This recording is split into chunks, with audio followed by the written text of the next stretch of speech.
Hello friend, स्वागत है आपका अपने चैनल आज क्लास में। आज की इस वीडियो में सामाजिक विज्ञान के 20 ऑब्जेक्टिव प्रश्न हम आपको देंगे।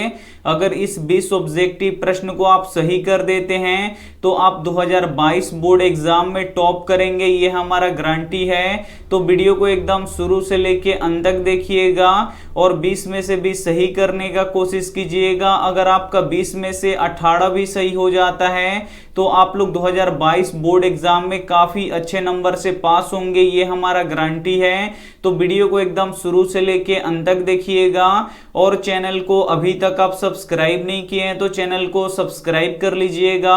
और सब्सक्राइब करने के बाद एक बेल आइकन आता है तो बेल आइकन को दबा के ऑल पे कर लीजिएगा, ताकि जब भी लाइव क्लास हो तो आपके पास नोटिफिकेशन पहुंचता रहे।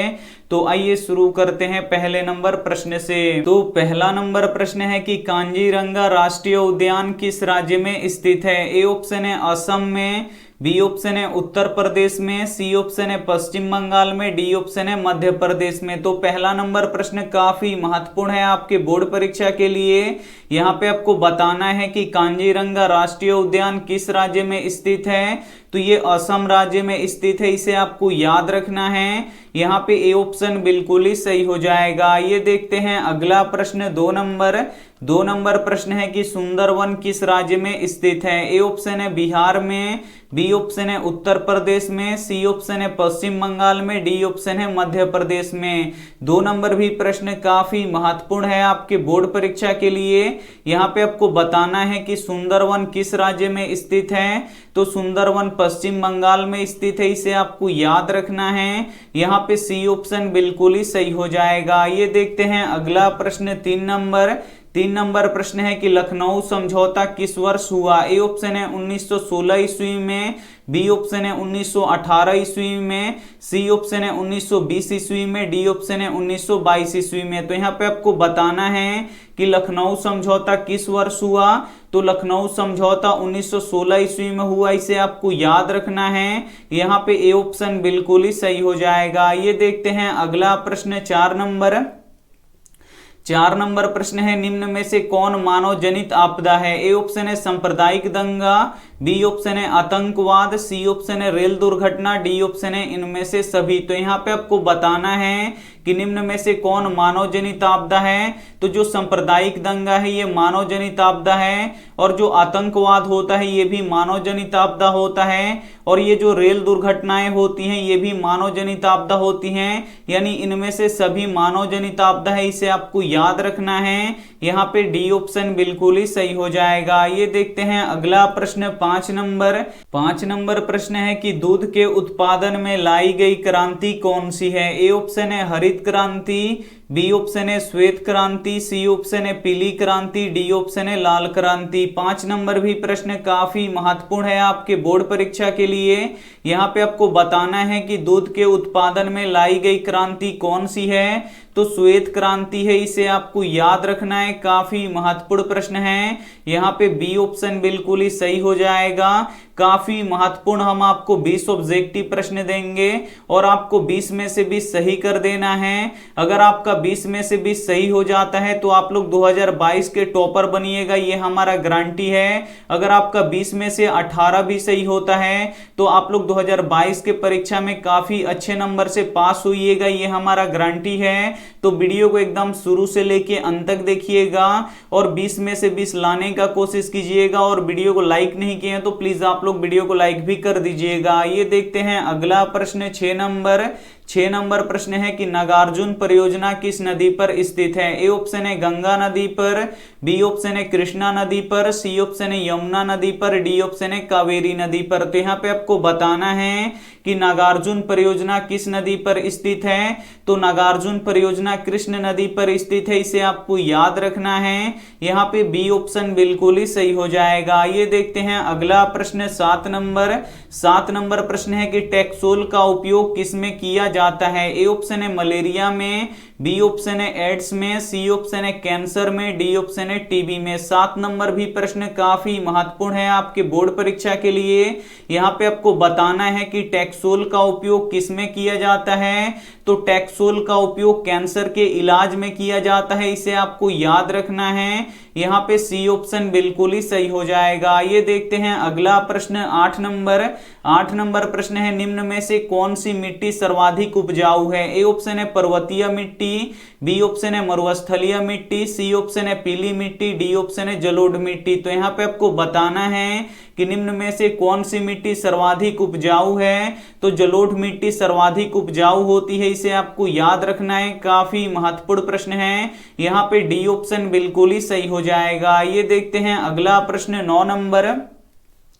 9 नंबर प्रश्न है कि एशिया का सबसे बड़ा परमाणु विद्युत गृह कहाँ स्थित है। ए ऑप्शन है तारापुर में, बी ऑप्शन है कलपक्कम में, सी ऑप्शन है नरोरा में, डी ऑप्शन है कैगा में। तो यहाँ पे आपको बताना है कि एशिया का सबसे बड़ा परमाणु विद्युत गृह कहाँ स्थित है, तो तारापुर में स्थित है, इसे आपको याद रखना है। यहाँ पे ए ऑप्शन बिल्कुल ही सही हो जाएगा। और तारापुर कहाँ है, तो महाराष्ट्र में है, तो ये भी साथ में आपको याद रखना है। आइए देखते हैं अगला प्रश्न 10 नंबर।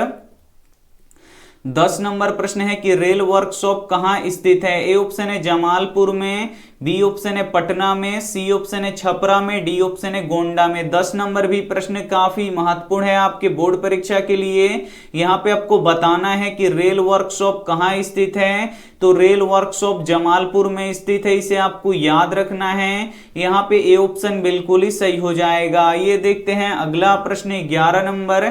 11 नंबर प्रश्न है कि खाद कारखाना कहाँ स्थित है। ए ऑप्शन है आरा में, बी ऑप्शन है पटना में, सी ऑप्शन है बरौनी में, डी ऑप्शन है जमशेदपुर में। तो यहाँ पे आपको बताना है कि खाद कारखाना कहाँ स्थित है, तो खाद कारखाना बरौनी में स्थित है, इसे आपको याद रखना है। यहाँ पे सी ऑप्शन बिल्कुल ही सही हो जाएगा। ये देखते हैं अगला प्रश्न 12 नंबर।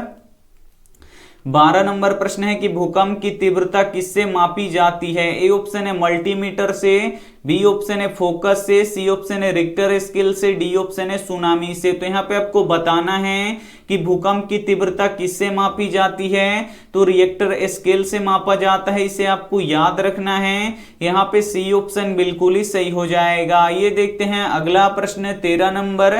13 नंबर प्रश्न है कि ताड़ी विरोधी आंदोलन किस राज्य से शुरू किया गया। ए ऑप्शन है बिहार से, बी ऑप्शन है उत्तर प्रदेश से, सी ऑप्शन है आंध्र प्रदेश से, डी ऑप्शन है तमिलनाडु से। 13 नंबर भी प्रश्न काफी महत्वपूर्ण है आपके बोर्ड परीक्षा के लिए।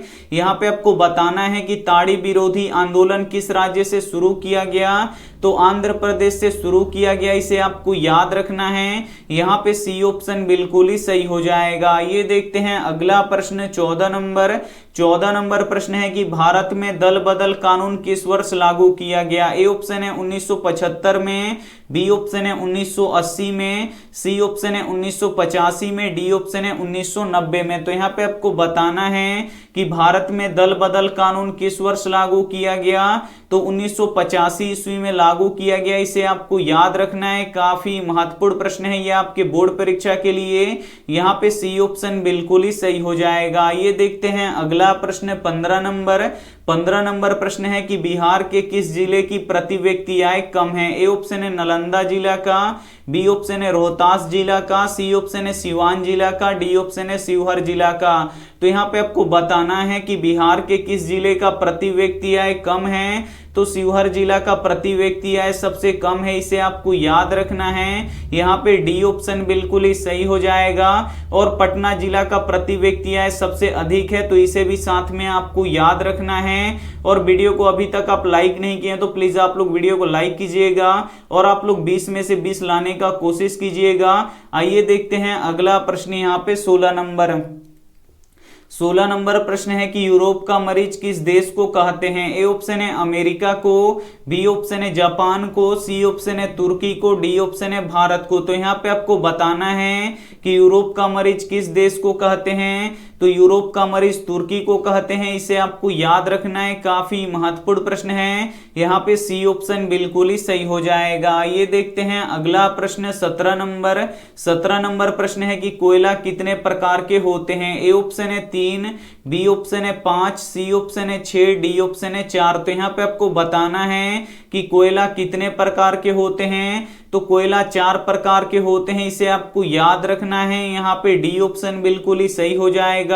और कौन सा कोयला सबसे अच्छा होता है, तो जो एंथ्रोसाइट कोयला होता है वो सबसे अच्छा होता है, और जो पीट कोयला होता है वो सबसे बेकार कोयला होता है। तो ये भी साथ में आपको याद रखना है। आइए देखते हैं अगला प्रश्न 18 नंबर प्रश्न है कि भारतीय राष्ट्रीय कांग्रेस के पहले अध्यक्ष कौन थे। ए ऑप्शन है राम मनोहर लोहिया, बी ऑप्शन है सुभाष चंद्र बोस, डी यहाँ पे सी ऑप्शन है लाला लाजपत राय, डी ऑप्शन है व्योमेश चंद्र बनर्जी। तो यहाँ पे आपको बताना है कि भारतीय राष्ट्रीय कांग्रेस के पहले अध्यक्ष कौन थे, तो व्योमेश चंद्र बनर्जी थे, इसे आपको याद रखना है। यहाँ पे डी ऑप्शन बिल्कुल ही सही हो जाएगा। और भारतीय राष्ट्रीय कांग्रेस की स्थापना कब हुआ था, तो 1885 ईस्वी में हुआ था। तो ये भी साथ में आपको याद रखना है। आइए देखते हैं अगला प्रश्न 19 नंबर प्रश्न है कि महात्मा गांधी किस पत्रिका का संपादन किए थे। ए ऑप्शन है केसरी, बी ऑप्शन है मराठी, सी ऑप्शन है यंग इंडिया, डी ऑप्शन है बंगाली। तो यहाँ पे आपको बताना है कि महात्मा गांधी किस पत्रिका का संपादन किए थे। तो जो महात्मा गांधी थे ये यंग इंडिया पत्रिका का संपादन किए थे, इसे आपको याद रखना है। काफी महत्वपूर्ण प्रश्न है ये आपके बोर्ड परीक्षा के लिए। यहाँ पे सी ऑप्शन बिल्कुल ही सही हो जाएगा। ये देखते हैं अंतिम प्रश्न 20 नंबर प्रश्न है कि बिहार में संपूर्ण क्रांति का नेतृत्व किसने किया। ए ऑप्शन है मोरारजी देसाई ने, बी ऑप्शन है नीतीश कुमार ने, सी ऑप्शन है इंदिरा गांधी ने, डी ऑप्शन है जयप्रकाश नारायण ने। तो यहाँ पे आपको बताना है कि बिहार में संपूर्ण क्रांति का नेतृत्व किसने किया, तो जयप्रकाश नारायण जी ने किया, इसे आपको याद रखना है। यहाँ पे डी ऑप्शन बिल्कुल ही सही हो जाएगा। हम आपको काफी महत्वपूर्ण 20 ऑब्जेक्टिव प्रश्न बता चुके हैं और आप लोग इस 20 प्रश्न को सॉल्व भी कर चुके हैं। तो अब आप हमें बता दीजिए कि आपका 20 में से 20 सही हुआ कि नहीं हुआ। अगर आपका 20 में से 20 सही हो जाएगा तो आप लोग पक्का 2022 के टॉपर बनेंगे, ये हमारा गारंटी है। अगर इसी तरह आप लोग पढ़िएगा तो 2022 में आप लोग टॉपर जरूर बनिएगा, ये हमारा गारंटी है। ये हम लिख के आप लोगों को दे देंगे कि अगर इसी तरह आप लोग पढ़िएगा तो आप लोग 2022 में टॉपर बन जाइएगा। अगर आपका 20 में से 18 भी सही होता है तो आप लोग 2022 बोर्ड परीक्षा में काफी अच्छे नंबर से पास कीजिएगा, ये हमारा गारंटी है। अगर जिन बच्चों का यहाँ पे 15 से नीचे सही होता है तो उन लोगों को थोड़ा सा और मेहनत करने की जरूरत है, ताकि आप लोग बहुत ही अच्छे नंबर से आप लोग भी पास हुए। तो प्लीज आप लोग अपना स्कोर हमें बता दीजिए कि आपका 20 प्रश्नों में से आपका कितना सही हुआ। हम यहाँ पे सभी का कॉमेंट देख रहे हैं, तो आप लोग जल्दी ये कॉमेंट करके बता दीजिए कि आपका 20 प्रश्नों में से कितना सही हुआ। और ये रहा आपके लिए होमवर्क प्रश्न। और होमवर्क प्रश्न देखने से पहले अगर आप लोग हमारे टेलीग्राम ग्रुप में नहीं जुड़े हैं तो कमेंट बॉक्स में टेलीग्राम ग्रुप का लिंक है, वहां से आप लोग उस लिंक पे क्लिक करके टेलीग्राम ग्रुप में आप लोग जुड़ सकते हैं। तो आप लोग मेरे टेलीग्राम ग्रुप में आप लोग जरूर जुड़िएगा। और यहाँ पे देखिए होमवर्क प्रश्न का जवाब आपको कमेंट बॉक्स में देना है कि जालियांवाला बाग हत्याकांड कब हुआ था। ए ऑप्शन है 6 अप्रैल 1919 को, बी ऑप्शन है 9 अप्रैल 1919 को, सी ऑप्शन है 13 अप्रैल 1919 को, डी ऑप्शन है 1 मई 1919 को। तो जो भी ऑप्शन आपको सही लगे वो आप हमें कमेंट करके जरूर बताइएगा।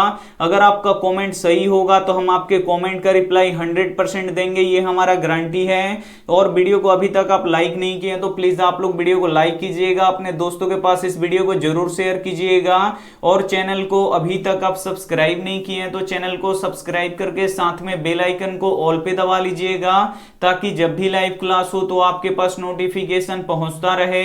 थैंक यू फॉर वॉचिंग, मिलते हैं अगले वीडियो में। तब तक अपना ध्यान रखिए, मन लगा के पढ़ाई कीजिए। Take care and bye.